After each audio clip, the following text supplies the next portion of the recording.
Hello, and welcome to Issues and Insights, the show that keeps you up to date on all the great things happening in our community. I'm your host, Kendra Stewart Scott, and I'm glad you tuned in today. Well, believe it or not, it is almost back to school time. We're all preparing to send our students back to school, but you know what? School just isn't for little kids. You're never too old to learn, and no matter what your age or how long you've been out of school, there are always educational opportunities available. We are very pleased to have some special guests here today from the University of Louisville to tell us all about the programs offered right here in Hardin County. So you don't even have to travel to go to college anymore. That's even greater. Please welcome our guest, Dr. Matt Bergman. He is an assistant professor of organizational leadership and learning, and Miss Sherry Duffy, the associate director for community relations from the University of Louisville. Welcome. Welcome. Thank you so much for having us. We are thrilled to have you all here. Thank you for being here and taking time out of your busy schedules to talk with us about these great new opportunities. Well, we'd love for the community to know that the University of Louisville is here in Hardin County, and we have some wonderful adult programs here. And I think maybe that's a misconception. A lot of folks don't know that University of Louisville is right here in our back door. You think, well, it's just the big place up the road, but hello, you're right here in Hardin County, so that can be more convenient. We are. We have a bachelor's and a master's program here in organizational leadership and learning.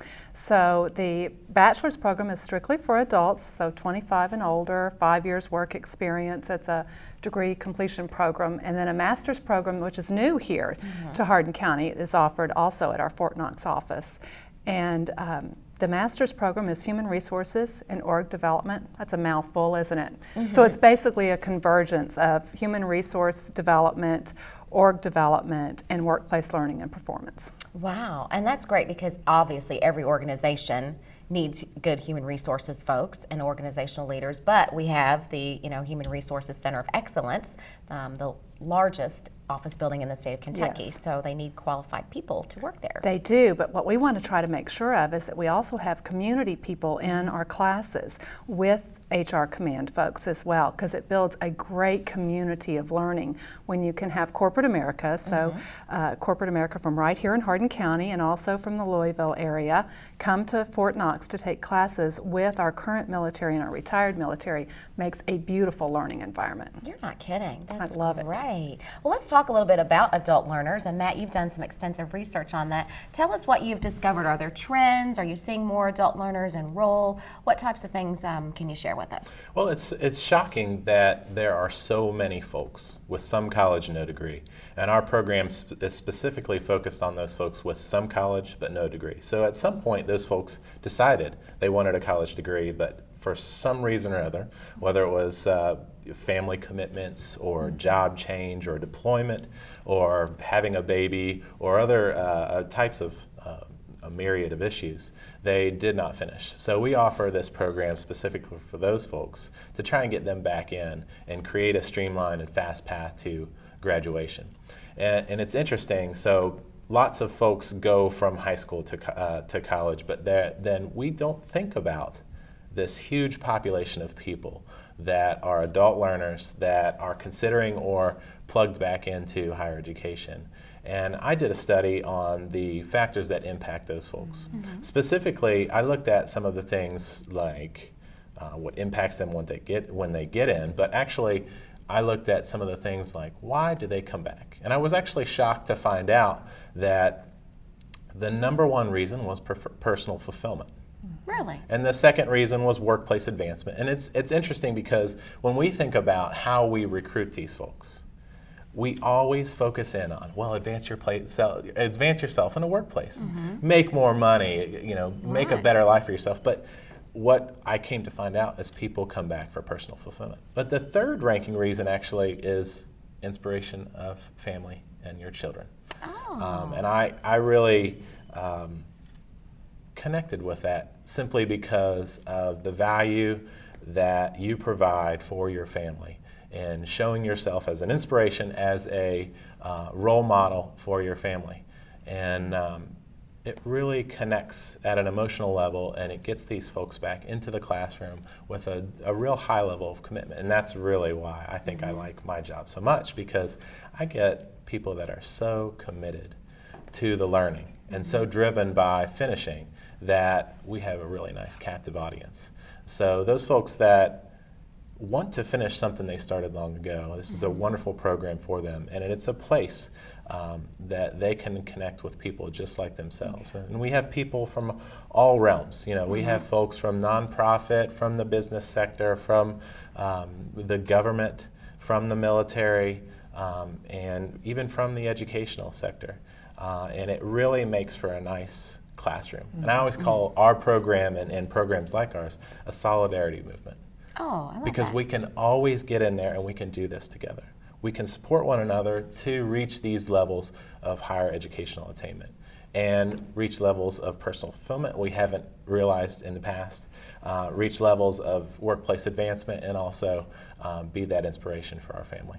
And what a great support system that they offer one another, because it's maybe not like being in a huge campus setting where there's a million people on campus and you don't connect and don't know, and that these folks all kind of share that common link. They're in a same smaller setting and are all driven towards that same goal. I mean, gosh, you would think I have to be successful because I'm with all my peers. We're all doing this, like you said, you're in it together and you do it together. So that's kind of unique and very special, I would think. And interestingly, anecdotally, as an advisor and as a faculty member, I always saw that people were having life get in the way. So significant life events, whether it was deployment or childbirth or any of those types of things, these things just happen. And what I found from my study is that it wasn't the predicting variable that I thought it would be. And that's simply because when you're an adult, significant life events happen. And whether it's a childbirth or your parent getting sick, you know, we all have aging parents and we have to think about that and we have to take care of those folks.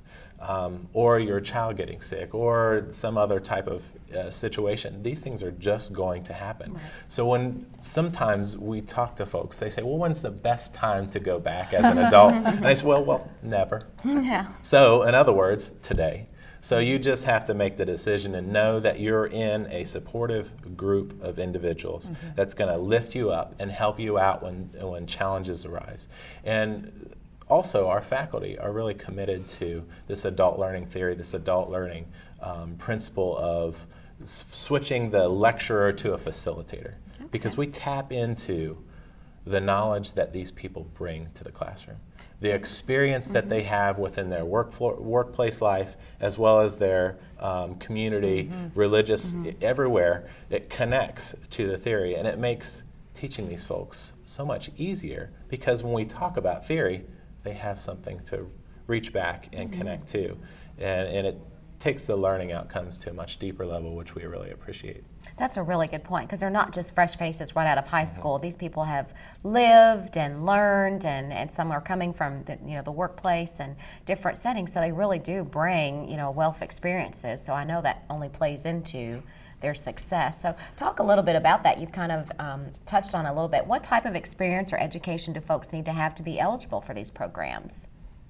Well, for the bachelor's program, we're looking for people with some college and no degree with at least 5 years work experience, because this is how I talk to adults about this, is one of the greatest things that brings you to us is you find out that we offer 48 college credit hours for your prior learning.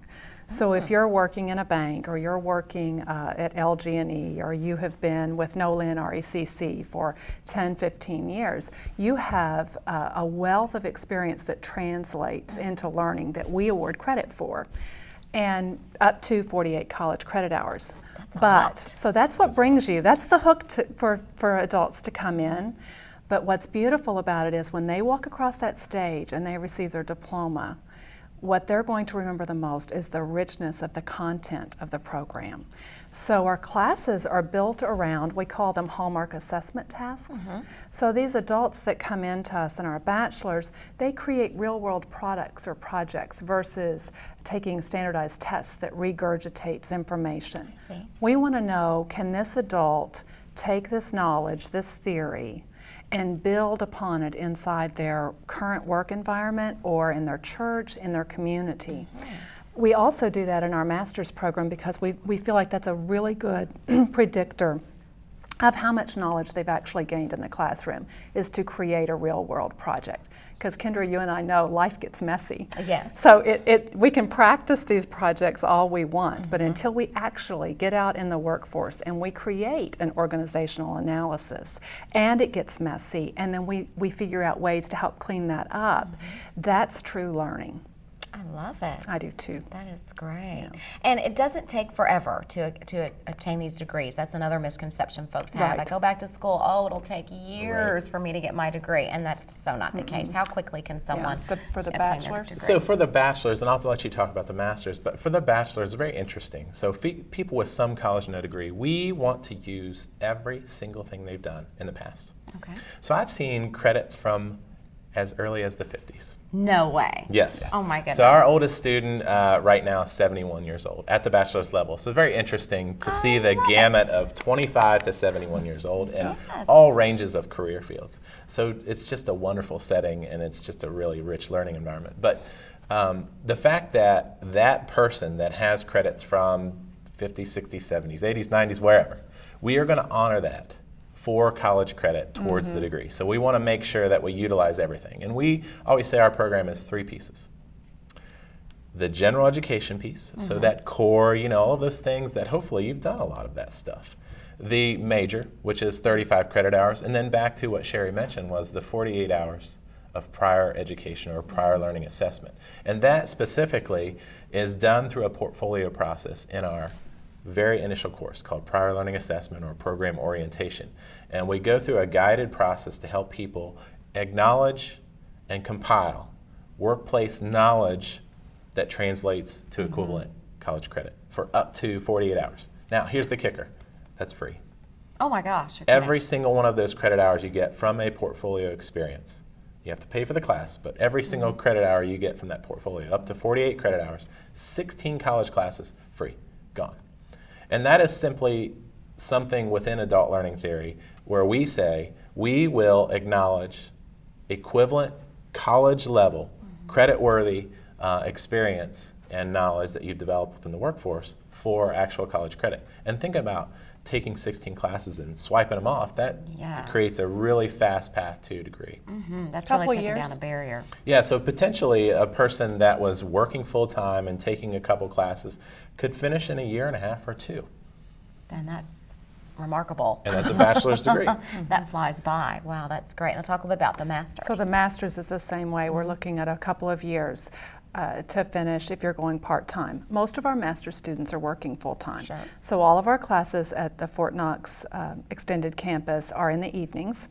The master's program, something that we've spent a lot of time researching here. So not only do we practice org analysis and needs assessment, or teach it, we also practice it. Oh, good. So we spent all of last year doing a needs assessment here in Hardin County to see what folks were looking for in a master's program. Okay. So what type of formatting, what evenings worked best, and we've developed a hybrid format for Fort Knox. So you'll come to class the first night, 1 night a week, and then the next 3 you'll be at home virtually learning. So you'll meet that night virtually, and then you'll come back to class.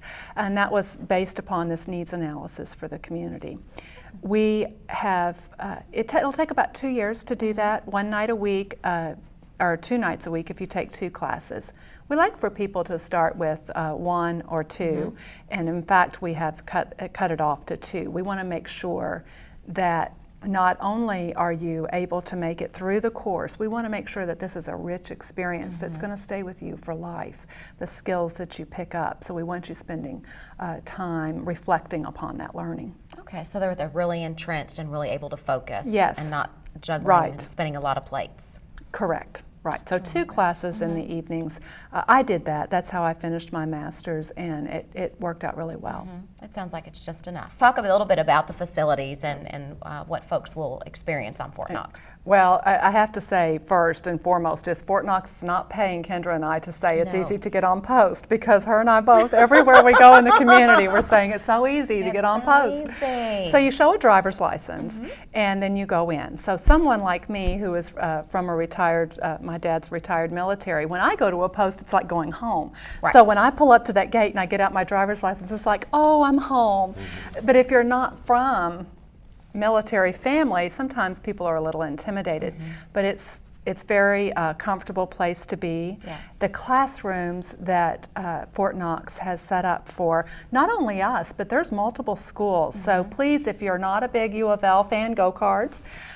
Please look at all of the options that you have on post right here in Hardin County. It's wonderful that all of these educational opportunities are right here. Oh, I know, we're blessed. We really, Yes. really are. Other counties do not have even close to No. what we have. No, Yeah. and the learning environments, when you have such a mix of people, a very diverse group of people, just enriches that classroom experience. I bet. Well, and that's not to say that folks that maybe live in Meade or LaRue or Grayson County can't come here as well. So, perfect. yeah, this is a great location. So Easy parking too, so good. you don't have to Yes. worry about paying for parking, finding good parking. You pull right up to the building, and classes are very small for both our bachelor's and our master's program, about 20 students. Oh, that's perfect. Yes, it does. It makes great dialogue. Now, another issue that a lot of folks have, they think that college is out of reach because of the expense, that it's just too expensive, especially once you get to a master's level program. You all have kind of taken care of that as well. What would you say to folks that say, I can't afford college? Well, we've made that very easy, and it's thanks to President Ramsey's commitment to the military and to a Fort Knox location. He really values, he started his career, one of the things that he started with was teaching at Fort Knox. Really? I never knew that. A few years ago, we'll say. We won't give away all his secrets. No. So he's very committed to this area and building those learning environments. So our tuition rates are extraordinarily low. We have deep slashed cuts for our bachelor's as well as our master's on post. To find out about that, you can contact Marianne at 502-852-6444. Marianne Campbell answers our telephones and takes care of everything at our Fort Knox Extended Campus. She's wonderful. I hear a lot about Mary Ann. Yes, she's Yeah. awesome.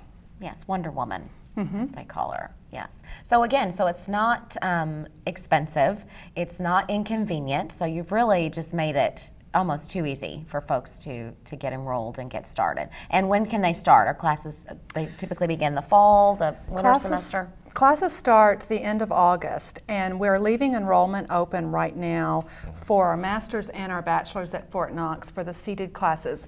Our distance ed classes are pretty much full for fall. We might have a couple of spaces in couple of some. spots, yeah. But I'm also doing an information session here in Hardin County, one last information session for our master's, August 1st at the public library, 6 o'clock. It's free. Come in and chat with me for about an hour, hour and a half, learn all about the master's program that's being offered right here. That's great. And And free. As you might imagine, adults have a lot of competing responsibilities, so they don't tend to enroll 7 months before they go to school. Exactly. So that's important to note that although we're a big school, University of Louisville, we still are accepting applications for starting in the fall semester, which actually starts on August 26th. So you could start as soon as this coming fall semester. That's great. Now, is there an assessment process that's done? How do students actually get enrolled? There's an admissions process that they're going to go through. So they'll apply online, and then for the master's program, there's several steps. They're going to need a couple of letters of recommendation, a goal statement, and a resume. And for the bachelor's program, they're going to bring in The application, the fee, their transcripts from any institutions they've attended, and then sit back and wait. If you have a 2.25 or higher, you're admitted.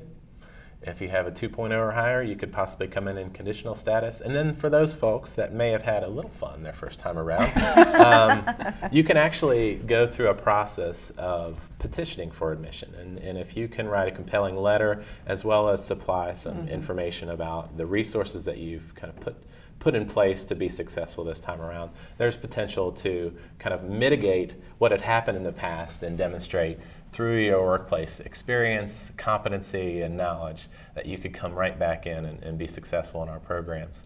And that's something that I don't know a lot of schools are doing, but I think we should.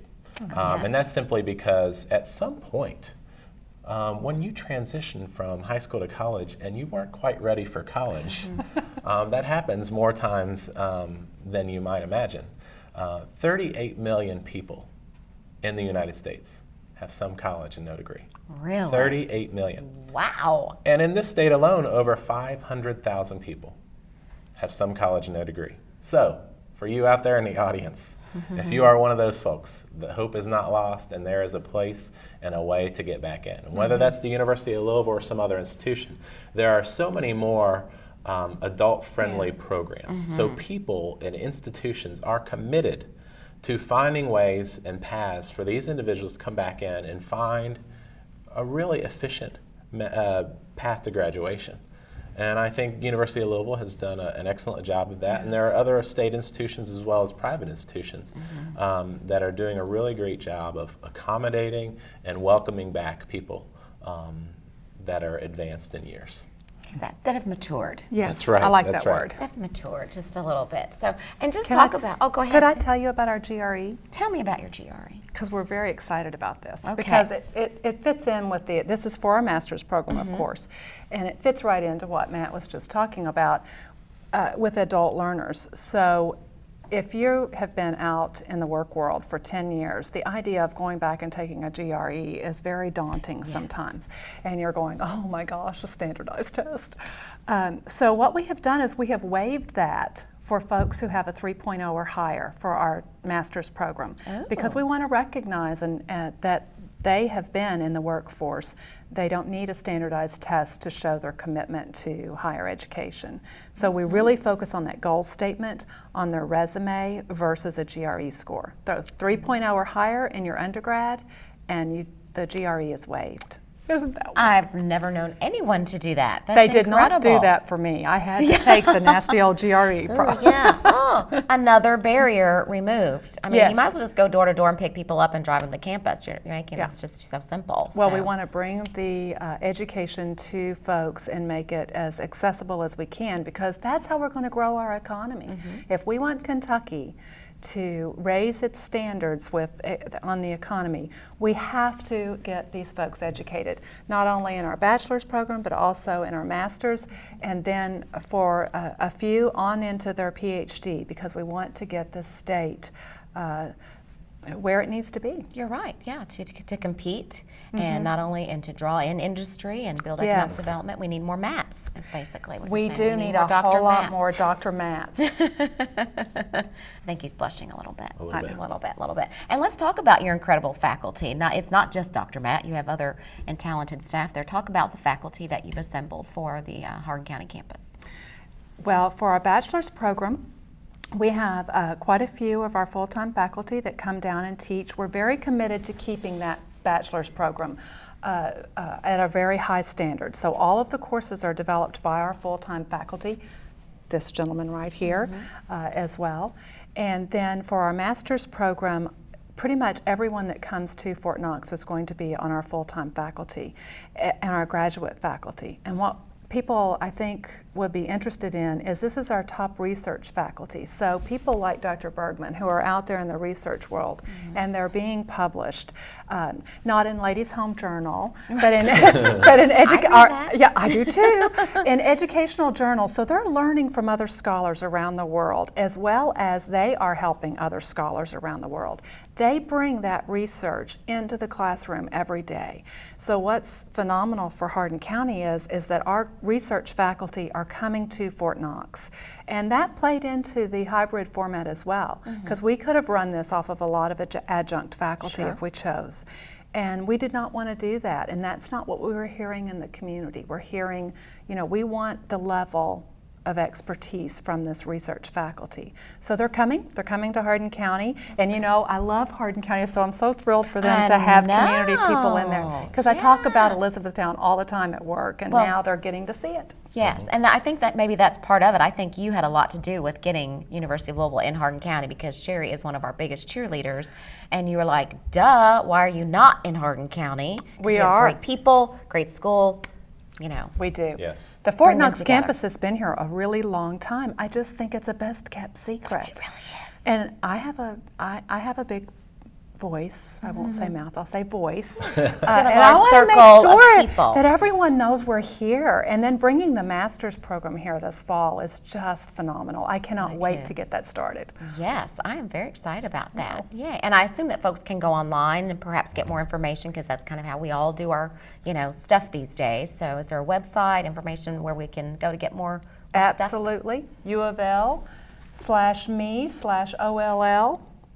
Did I say that right? Yep, and you can just go to louisville.edu and type in OLL, or Organizational Leadership and Learning, and you'll find us pretty quickly. Or you can Google Organizational Leadership and Learning, and guess what pops up first?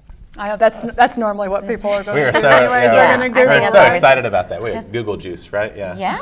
And down at Fort Knox campus, under the direction of Mark Casey, he's been there for over 30 years. They have really nice facilities. So if you want to take classes in the evening, if that's most convenient for you, you can go on down there, or you could take everything online. Yes. And what we have found from our students is that they do generally a mix. So about 30% go fully online, and that's specifically because that works for their life. About 55, close to 60% do a mix. Okay. So in class and online, and that is to kind of, as adults, we like that touch, but we also need convenience because of competing responsibilities. And then we have, about 20% of our folks, or 16 to 20% of our folks, are doing it all in class, all evening. And this is designed for those folks that are working full time. About 85% of our bachelor's enrollees are working full time. So if you're working full time or you're not working, it's no problem. We try and cater to that adult population that has really the day shift. Right. Wow. You've thought of everything. I don't know. It seems like it. I mean, I really think you have definitely set yourselves apart among some of the other institutions just because you're making it so easy and taking down so many of those barriers so that folks really can feel comfortable, whether they've been out of school, since the 50s or since, last semester 2 years ago, that they can really get back in there and get a bachelor's and or a master's degree. So that is very exciting.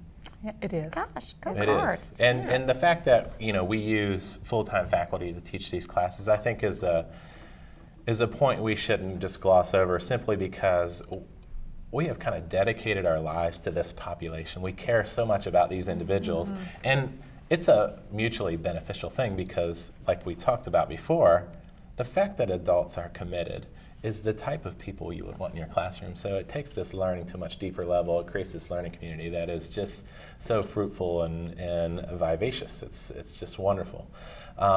Best part of my job. I think so. Yeah, I'm And feeling our the passion colleagues, and right? the love Yeah, from our you guys. colleagues. Best part of my job is And going that's to the that ki- classroom. Well, yeah, that's the kind of instructors that students want to have, that have this type of passion and commitment and full support, and you're not just another number, another face, another kid to get through. So We learn as much as we transfer a lot of times. That's right. That's right. And you hear about the University of Louisville as a large institution, as a big regional, and the University of Kentucky and Western Kentucky, all these folks, and we talk about kind of world-renowned scholars, and they talk about some of the medical, and we're really proud of that at the University of Louisville.